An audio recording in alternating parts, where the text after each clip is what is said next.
Let's do this thing. Alrighty. We are going to talk. Hopefully, it's going to record.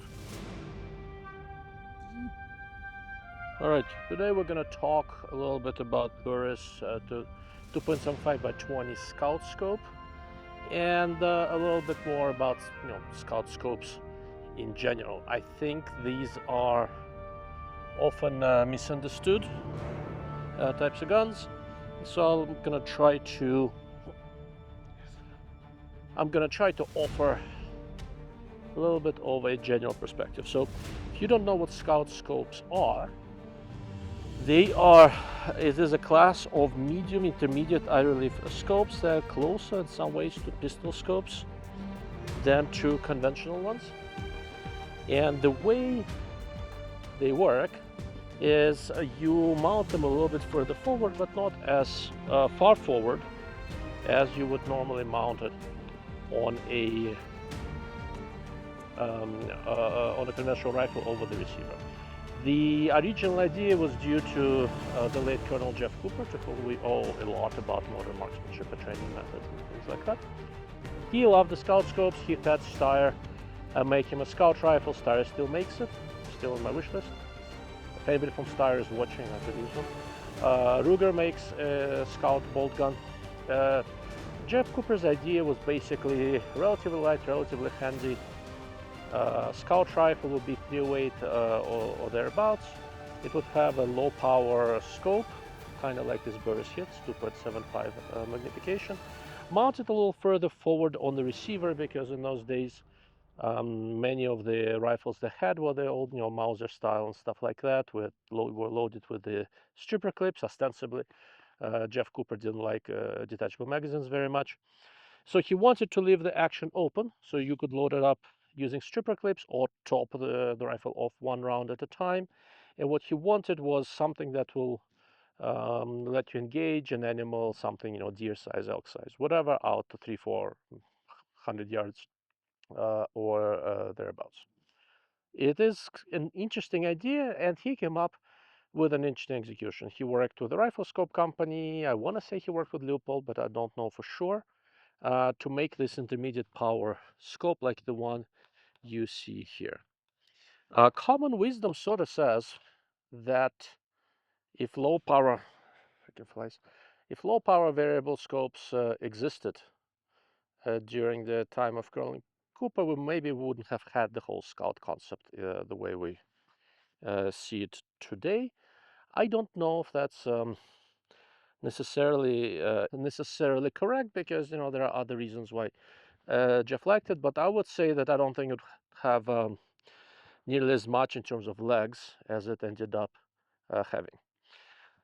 So the big question is that in the modern world where we have highly developed rifle scopes, etc., does the Scout scope still have a place? And I think it does.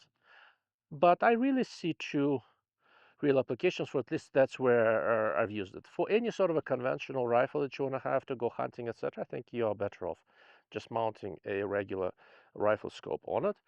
Um, the idea of having your backup iron sights, like I have on this guy, is a good idea, but these days we have offset red dots and irons and piggybacked ones, etc. If you really want the sighting redundancy, it's very easy to achieve. So where do Scout scopes still have a place? Well, one is lever guns, right? For example, I've got this lever gun set up with a lever rail. This is a Henry 357 mag. It has nice ghost string iron sights, and the stock has a fair amount of drop in it in order to be able to look at this thing with iron sights. If I mount a conventional scope, I either have to remove the rear ghost string or mount the scope higher, and that becomes just a little bit uncomfortable. It's very hard to shoot well with that setup with these traditional lever gun stocks. What is the other application? Well, there are quite a few lever guns out there, and other guns as well, that are takedown. This one is not, I wish it was, but basically what happens is that the handguard and the barrel come off the action, and when you reattach them, sometimes it goes back in exactly the same place, sometimes it is slightly off. I have a lot of mileage with switch barrel guns, some work, some don't. If you really want to make sure that whatever optic you have is properly sighted in, a good way to do so is to go with the scout scope, because that's going to stay with the barrel, and that basically guarantees when you reassemble the gun, you set it up. And there are like Chiappa and other takedown lever guns out there that explicitly come with scout scope mounts exactly for that. Where else do scout scopes work? Well, I used to collect, still have quite a few old military surplus rifles, and with quite a few of them, you really want to mount an optic on it if you're getting older, if you just want to see how accurate this thing is, without your own iron sight limitations, but you do not want to change the value of the gun. Well, there are quite a few different scout scope mounts that go onto the, instead of the rear sight in the rifle, where you can pull off the rear leaf, mount the scope mount, put a scout scope on it, and go practice if you want to restore the gun to its original glory. No permanent modifications have been made. Pop the rear leaf back on, and you are off to the races. I've shot quite a few Mosin guns and K31s and early Mausers that way. Today, I have to admit my primary application is a lever gun, because this thing is just an absolute blast. It balances spectacularly well on the lever gun. The scope weighs nothing. I think it's 7 ounces, something like that. And notice how low I can mount it, right? In terms of how I come up behind the stock, this is iron sight position. This is center of the eye box. Eye box on these is extremely forgiving. One of the things that happens with the long eye relief is that your eye box actually becomes pretty forgiving if the scope is designed well, which this one is. And the downside, of course, is the field of view and associated low light performance. However, I think too many people fixate a little bit too much on the fact that scout scopes have diminished low light performance compared to conventional rifle scopes, forgetting that it's still vastly superior low light performance compared to iron sights. Even very, very nice ones, like I've got this excellent ghost string from XS Sights, and it is great. As we get older, as the light goes down, your eye pupil dilates. When your eye pupil dilates, your depth of field goes to shit, technical term.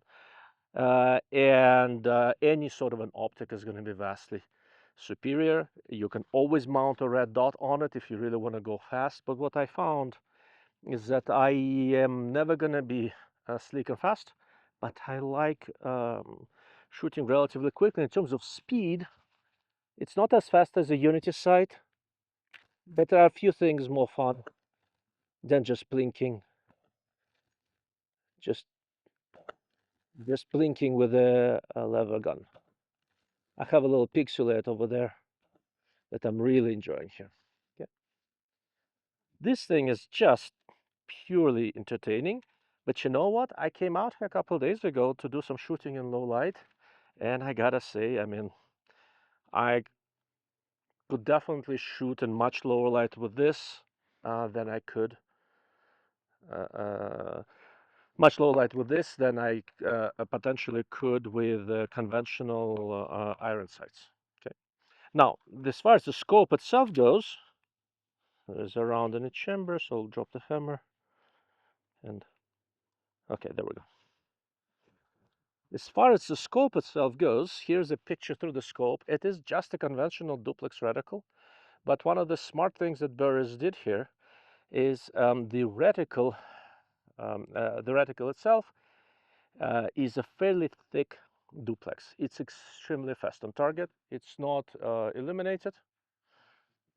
Illumination probably would help, but I'm not convinced I'd be looking to do anything that would make the scope heavier, because as is, it's balanced just right. The balance point is, yeah, just at the front of the receiver. It's between your hands. For shooting offhand, this thing is awesome. Okay. It's not a bench scope. It's something you should something you shoot with while moving quickly, transitioning to targets. It's just a lot of fun.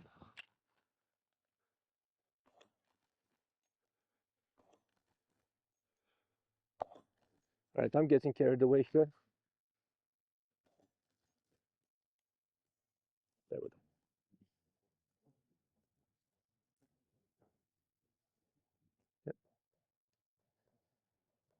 In terms of optical quality, honestly, with scout scopes, there is not a ton of competition. There are a couple of fixed power ones from Burris and Leupold, which are both quite nice. I slightly prefer the Burris because I think the reticle is a little bit bolder. I think Burris and a couple others make a variable. I want to say it's a 2-7. I think Vortex has one. I've played with variable scout scopes. I found them to work not quite as well for me, partly because they are a little bit heavier, though they're still compact scopes. Partly because there is some eye relief change with magnification, which I generally don't especially like, although the way those are set up, if you do go prone, shorter eye relief on high power is okay. But the biggest thing, I think, trying to go variable and more complicated really defeats the idea of a scout scope. A scout scope is supposed to be the lowest maintenance optical setup you can imagine. It requires nothing. It doesn't require batteries, doesn't require adjustments. Once you put it on, adjust the eyepiece so that the reticle is sharp, and go shoot. Is it something I would choose to go and clear building? No, we have AR-15s for that and all that. But if you are in a restricted state or restricted country where you cannot have proper modern semi-automatic firearms and optics and all that sort of stuff, this thing looks relatively inoffensive. It is extremely, extremely effective. Thank you all. Thank you for watching and thank you for listening. I hope the wind didn't screw this up too much. I'm, hiding the microphone. I hope the wind didn't screw this up too much. And if you have any questions, you know where to find me. darkworldofoptics.com.